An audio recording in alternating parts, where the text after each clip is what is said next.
This happened to my dad when he was a little kid.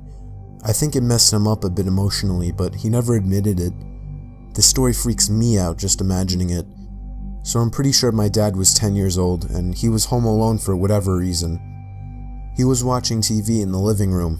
It was the only TV in the house, and all of a sudden, the TV just shut off. So he got up and turned it back on. It was an old shitty TV, so it wasn't weird at all. When he got back on his couch, it happened again. He got up once again and turned the TV back on, and again it turned off. He repeated this process a couple more times before he started to look for the remote. While looking for the remote, he walked over to check behind one of the couches and saw a man hiding in the corner, holding the TV remote. My dad described the man as having long, messy hair and a crazed look in his eyes. He gave my dad a smile, and my dad ran out the front door screaming like a little girl. He went to his neighbors, who called the police. The man was still in the house when the police got there, so he was arrested. My dad told me that he still assumes the man was either homeless or crazy. Either way, this story is downright terrifying. My friend told me about something that happened to her when she was younger, about 8 or 9. She was walking home from school and got her key out to let herself into the house. Her single mom worked and came home later on weekdays.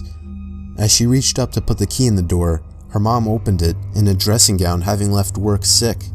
Instead of greeting her, she looked straight past my friend and immediately said, "Who are you?" My friend turned around, and a man in a long coat hurried back down the path and down the street. Being ill that day had possibly saved her daughter from something potentially horrible happening to her. Before I start this story, I want to note that Jacob's mother is a drug addict, and his father really didn't have much wrong with him outside of being with his mother. So one night, when Jacob and his father were asleep, they heard a series of loud banging, scratching, and moving noises coming from the mother's room. Jacob's father jumped out of the bed and ran down the hall and started slamming on the door. His mother opened it, yelling at him to quiet down and that he woke her up. He asked her about the sounds. She hadn't been awake to hear them. Jacob's dad would have assumed that she was on something again, but something was wrong. The window was open all the way, and the TV was moved across the room, still plugged in, and had the screen facing outside. Jacob's dad was reasonably scared. He shut the window, got his bat, locked the mother's room from the outside, and made her sleep in the living room. He stayed up most of the night. He woke up Jacob at 5. It was still dark out. Jacob went out to the kitchen where his mother already was. A couple minutes later, his dad walked in, wide-eyed. He pointed at Jacob and his mother and held his finger to his lips. They both quieted down. They heard something shuffling around on the roof, going from edge to edge. Jacob's dad had the bat. They sat together in the room, quietly. Minutes later, the sound went away. Jacob's grandmother was called. She was asked if everybody could stay over there for a little while. She said yes and told them she'd come pick them up. Jacob finished eating and went to go sit on the couch. There was no TV in that room, so he sat in silence. He looked over at a door to an empty room in the hallway. The door was open. There was a finger wrapped around the side of it. Jacob screamed and pointed to it, and his father grabbed him and ran out. Jacob's mother followed behind. They went to a gas station and sat out front until they saw Jacob's grandmother's truck. Jacob described how unnatural the finger looked to me. He said it reminded him a little bit of a foam finger in length and width. It was wrapped clear around the door frame, the door itself being latched on the opposite side. They didn't go back to that house much after that. Once they'd gotten everything out of it, they never went back again. Nothing was stolen, and the window in the empty room was open. I was 13 years old. I had the most isolated bedroom imaginable. Mix that with a wild imagination, and I was often up late at night, scared and paranoid, unable to fall asleep. My bedroom was a separate floor of the house, on the opposite side of my parents' room. They had no way of hearing what was going on in my room. So it was a seemingly ordinary night, with a bit of rain, but not a storm. I woke up and looked at my clock and saw that it was 2 in the morning. I got an uncomfortable feeling right away, but I didn't know why. I then saw at the edge of my bed, there was a shadow of something roundish just over the head of the edge of my bed. My heart started racing until I realized it was just my hat. I sometimes hung my hat on one of the wooden poles at the edge of my bed, so I calmed myself down and fell back asleep. I woke up again around half an hour later and was again startled by the sight of the shadow at the end of my bed.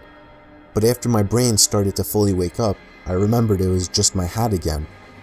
This process happened one more time that night, probably another half hour later, and once again, I was startled by the sight of the shadow. I was getting thirsty, so I reached my hand down to the side of my bed, looking for my water bottle, but I instead found something else. My hat. And at that instant, I felt my heart drop into my stomach, as I almost fell out of my bed trying to turn the lamp on. The light revealed the face of a man, peering over the edge of my bed, staring right into my eyes. I let out the highest pitched scream a boy could possibly produce, and ran straight past the man and down the stairs of my room. I felt the man try to grab me, but I managed to open the door and run to my parents' room to get my dad. My dad got the baton from under his bed and raced to my room, but he was too late. When we got back to my room, the window was wide open. Apparently the man jumped out onto the patio roof outside my window. When I was a kid, I had a huge group of friends that all happened to be on my block. On the weekend nights, we would always play manhunt, aka hide and go seek for older people. It worked out great because since we were all neighbors, we used all the front and backyards and even the woods behind our houses. We had a rule though, that we couldn't go out more than a backyard's length into the woods. I always used the same hiding spot, and nobody ever found me. I always hid behind an old rusty barrel that was thrown into the woods years ago. So on this particular night, there were only 6 of us playing. My friends Joe and Raj were on my team. We quickly dispersed as we were the first to hide. I ran to my usual hiding spot, through my backyard into the woods behind the barrel. Usually I would see the flashlights of the other team shining through the backyards in the woods, but it was unusually quiet this time. And then, I finally heard footsteps nearby. I didn't see a flashlight, so I assumed it was one of my teammates. I whispered Joe and Raj's names, but then whoever it was started charging at me, full on sprinting. I immediately shot up and ran out of the woods to find a new hiding spot in my backyard, but nobody ever came out of the woods. I heard all my friends calling my name from out front, including Joe and Raj, so I assumed something was wrong and went up front. I saw Joe's parents talking with my parents, with all my friends surrounding. My parents seemed a bit relieved to see me, so I was naturally really confused. They told me that a police officer had just passed by and warned them about a serial rapist spotted in the area and that all the kids should stay indoors. I explained what happened to me in the woods, and my parents started freaking out, making 100% sure that I wasn't lying. They called the police. I really don't know if he was ever caught, but I really hope he was. I try not to think about what would have happened to me had whoever that was caught me. When I was maybe 12 or 13, me, my mom, my stepdad, and 2 dogs went to the beach for a weekend. We rented an apartment all the way at the back of the shore. The apartment had nothing surreal to it at first sight. We unpacked everything and went out for dinner straight afterwards. We came back and at the time it was maybe 9 p.m. We watched some TV for an hour or so. My mom, stepdad, and 2 dogs slept on a bed you could make from the couch. They gave me the bedroom with a king-sized bed. I went to bed and used my computer for a while to play some games that I had pre-installed since I knew that there would be no internet connection there. I stayed up playing games pretty late at night. I decided it was time to get some shut-eye and go to sleep. Maybe after 5 minutes of laying in my bed, complete silence filled the room. But then, all of a sudden, I hear this extremely loud sigh. I knew it wasn't my parents or the dogs considering the door to the living room was closed. I straight bolted from that room and went to sleep in the bedroom opposite of the master bedroom. My heart was pounding so fast because I was absolutely petrified. Needless to say, no sleep was had that night. I told my parents about it the next morning, and they told me it was probably just my imagination, but I was certain it was not.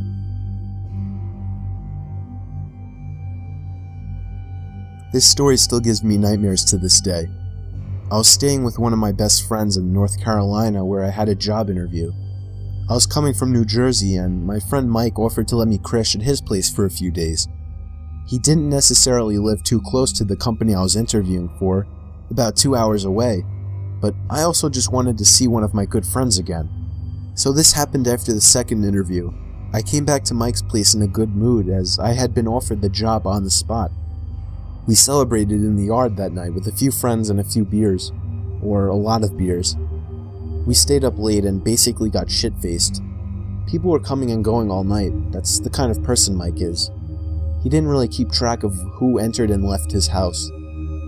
So at about 4 in the morning, after everyone had left, we called it a night. I struggled to make it up the stairs and to the bathroom. I drained the snake and soaked my face with hot water, and it was at that moment that I thought I could see something in the corner of my eye. I turned to the half-open door and saw an eye poking in at me through the crack of the door. I let out a loud "holy shit," and in my drunken klutzy state, I fell to the floor. When I got back on my feet, the eye was gone. I stumbled out of the bathroom and called Mike's name.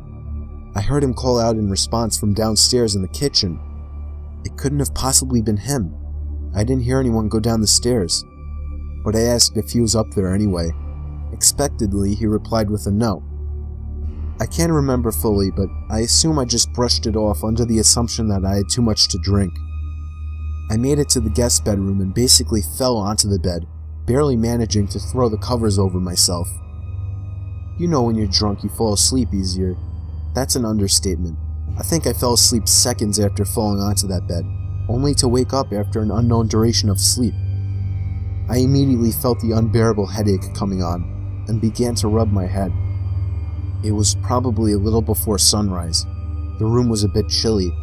My foot was sticking out of the covers, hanging over the edge of the bed. And then it happened. I felt something extremely cold grab onto my foot and start stroking it.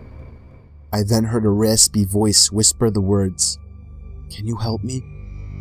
I sat up and screamed at the top of my lungs before sprinting out of the bed and out of the room, meeting Mike at the top of the stairs.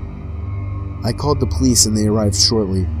The intruder was actually a woman in her late 40s who clearly suffered from some kind of addiction. She admitted to simply walking right into Mike's house and hiding in a closet. The eye I saw was hers, peeking at me while in the bathroom. I always make sure to cover my feet with my sheets now.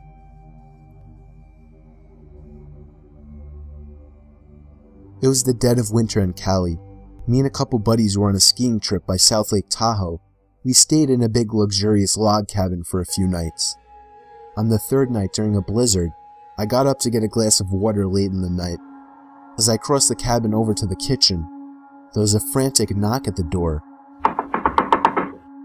I was a bit spooked that somebody would be knocking this late. I thought maybe I should just ignore it and let them go away.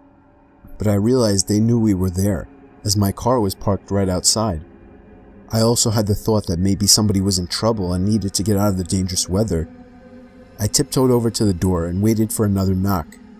It didn't take too long before the knocking came again, this time much louder and more frantic. "Who is it?" I asked. Nobody answered. I asked again louder, but there was still no answer. After I asked this, there was no more knocking.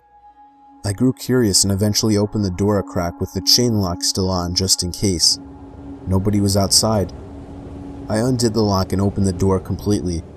There were footprints in the snow leading away from the cabin.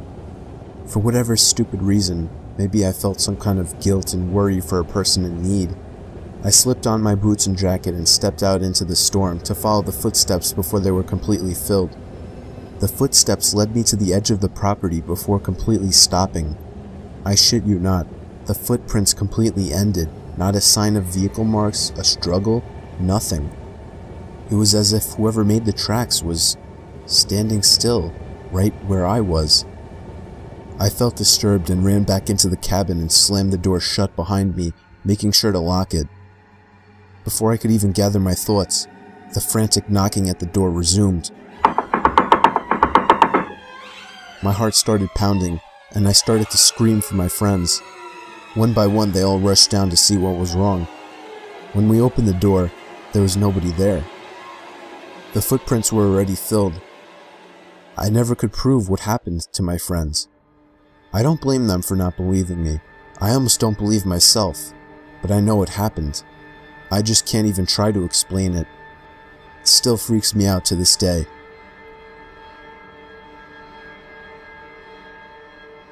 My friend and I were going to a party a few hours out of town, so we decided to stay at her family's holiday house about an hour south of the party. We arrived around mid-afternoon, and it was winter in a holiday town, so the area was completely empty. No other cars on the street. When we left for the party, I spent a moment deciding whether to pull the gate all the way closed. I'd had some trouble opening it earlier when we arrived, and if we were getting home late at night, I didn't want to be stuck outside. I ended up deciding to shut it for security. The party was great. We got back to the house around 12:30, and the gate was open. I immediately felt on edge because not only did I know that I had locked it, but I knew it couldn't just blow open in the wind. But I didn't want to make a big deal, so I was vague when my friend asked me if I'd shut it. We went inside and decided to make a snack. I was wandering through the house when suddenly my friend raced from the kitchen into the hallway and virtually tackled me to the ground. She was convinced she'd heard someone walking around outside. We tried to calm ourselves down, but we had no cell reception and there was no one else around. Over the next half hour or so, as we sat in the hallway paralyzed with fear, we heard footsteps outside and the back door being jimmied. We decided we had to leave, so we gathered everything up and got ready to make a break for the car. Just as we were at the front door ready to leave, there was a huge bang in the backyard, and suddenly what sounded like hundreds of birds started screaming. We legged it to the car, ended up starting it with all our stuff still on our laps. We hadn't bothered to even put in the back seat. As we reversed out the driveway, we saw somebody running up the side of the house towards us.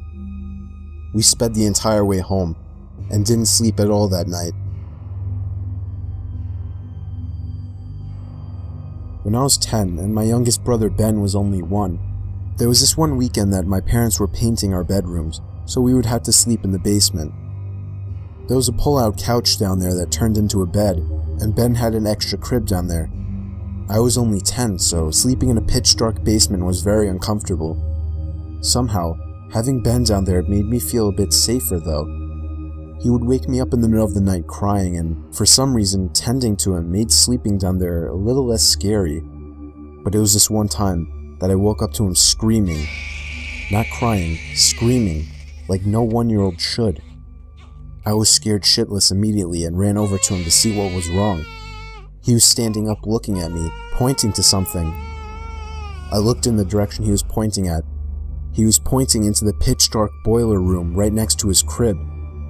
I felt like 1,000 knives just stabbed me in the chest, and even through the heat of the moment, I vaguely remember the faint sound of something falling over in the boiler room, and I felt as if I was being watched in that basement. I grabbed Ben and got the hell out of there as quickly as possible. I have never gone back down in that basement.